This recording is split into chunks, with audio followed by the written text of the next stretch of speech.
So how to write paper? First of all, paper consists of abstract which starts with only 5 to 10 line. Abstract में क्या लिखना होता है? 10 line में what you have done explain to every person in this world. Engineer, non engineer, दादी, अम्मा, किसी को भी ये you should 10 लाइन्स में बताओ कि तुम क्या किए हो पेपर में. That should go as your abstract. Simplest word और उसमें रिजल्ट का फाइनल रिजल्ट क्या है 85% एक्यूरेसी, वो जो कुछ फाइनल है. तो ये दो पैराग्राफ में डिवाइड होता है abstract.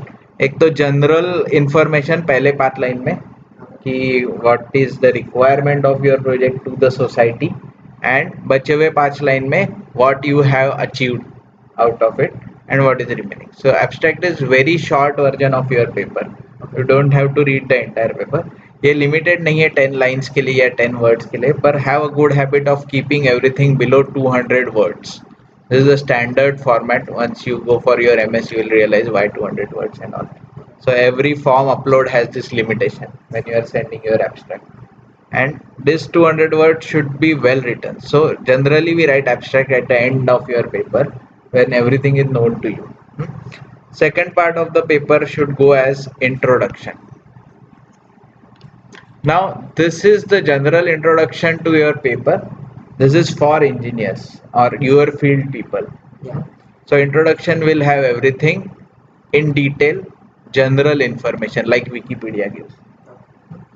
Now intro will include some paper formats use this intro plus literature, what others have done, that also goes into literature.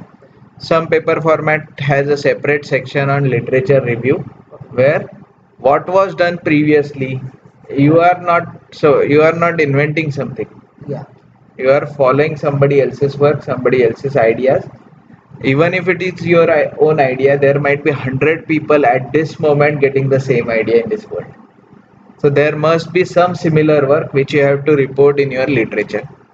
Basically literature क्या बताता है कि उसने किया हुआ काम कितना काम का है. जैसे तुम्हारा पेपर भी किसी के लिटरेचर में जाना चाहिए, और जितने लिटरेचर ज्यादा उतना उस पेपर का अहमियत ज्यादा. मतलब तुम्हारा पेपर अगर इसको साइटेशंस बोलते हैं, अगर 100 बार साइट हो गया तो that is a very good work. मतलब तुम्हारा पेपर आगे 100 लोगों ने फॉलो किया. अगर तुम्हारा पेपर है पिछले 10 साल से और उसको साइटेशन बढ़ ही नहीं रहा है तो एक फालतू पेपर था जो ऐसे ही तुमने नाम के लिए पब्लिश किया है. तो this citation is very important. कुछ लोग सेल्फ साइटेशन करते हैं पर self citation is not allowed, not ethical. मतलब क्या है, मेरा आज एक पेपर आया, तुमने लिखा तो अपने ही पिछले 2 पेपर को साइट कर दो, तो 2 के 4, 4 के 8 साइटेशन बढ़ते जाएगा. But that is not good और इथिकल. साइटेशन दूसरों से आने चाहिए. तो Google has something called as H index and I index. मतलब खुद का ही खुद को साइटेशन करने वाले का साइटेशन बढ़ता है, क्योंकि कभी कभार क्या करते हो, तुमने लास्ट टाइम आधा काम किया था, बचा हुआ आधा आप ही पब्लिश कर रहे हो, तो you have to refer to your own work there. But you don't keep on referring to your own work only. You should refer to other works and others should refer to your work. So literature review में what others have done, इसमें mostly ये Indian लोग बहुत अच्छे से कर पाते हैं. उनके क्या प्रॉब्लम्स थे बताओ.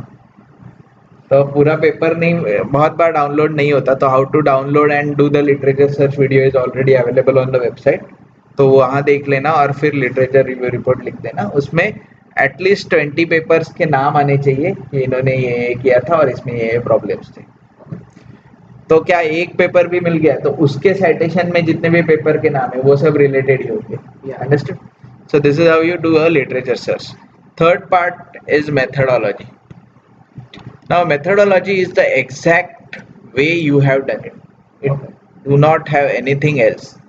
तुम्हारे फॉर्मूले, तुमने क्या किया, तुमने कैसे किया, सब कुछ आएगा मेथोडोलॉजी के अंदर. अब इसमें तुमने अगर प्रोबेबिलिटी डिफाइन की है तो फिर वो इंट्रोडक्शन से हटा के मेथोडोलॉजी में ले आओ, क्योंकि पढ़ने वाला वो पढ़ते वक्त उसको समझेगा ना कि क्या किया है. So that part of the paper is called methodology.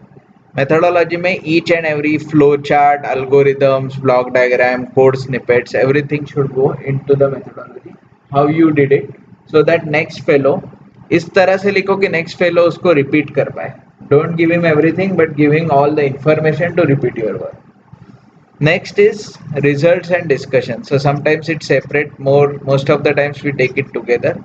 So results में क्या करना है, जो अभी मैंने ग्राफ दिखा है ना, so how to do analysis वाला वीडियो इसी के लिए है। रिजल्ट्स तो सबके पास होते हैं, पर उसमें फिटिंग क्या करना है, ग्राफ कैसे बनाने हैं, ओरिजिन कैसे यूज करना है, ये सब जाएगा रिजल्ट्स वाले चैप्टर में। So results is results plus discussion. Here you also say कि हमने ये नहीं किया और ये बाकी है करना, या फिर ये ठीक नहीं दिख रहा है। इट्स नॉट गेट हमेशा रिजल्ट सही ही दिखते हैं। लॉजिकली गलत रिजल्ट आया तो वो उल्टा ज्यादा इंटरेस्टिंग होता है, पर you should have sufficient data, like 100 times you have done and it's logically wrong but still it is happening, Yeah. then only you put some contradictory statement into your result. If you haven't run it for 100 times, एक दो बार देखा गलत आया और तुमने उस पर से कोई कंक्लूजन निकाल दिया तो that is wrong. So discussion either results plus discussion में जाता है या कंक्लूजन प्लस डिस्कशन में जाता है। Now conclusion is a part of the work, you summarize everything in again 5 to 10 lines. So ये abstract जैसा ही होता है, लेकिन ये सिर्फ conclusive statement होते हैं कि तुमको ये दिखा, ये दिखा, ये दिखा, ये ऐसे होता है, ये ऐसे होता है, ये ऐसे होता है। And finally bibliography. So bibliography ये अनटोल्ड है, पर ये साइटेशन जो लिटरेचर में किए सारे पेपर के रेफरेंसेस यहाँ होने चाहिए। और फिर एक्नॉलेजमेंट होता है, जो कि थैंक यू वगैरह वगैरह, किसी को तो थैंक यू बोलना ही पड़ता है हमेशा। तो लिटरेचर रिव्यू में जो भी मैंने साइटेशंस किए I can bring those here. Yes, you have to bring those as bibliography entries. I will explain you in LaTeX how to do that. Right now, this is about generating a paper.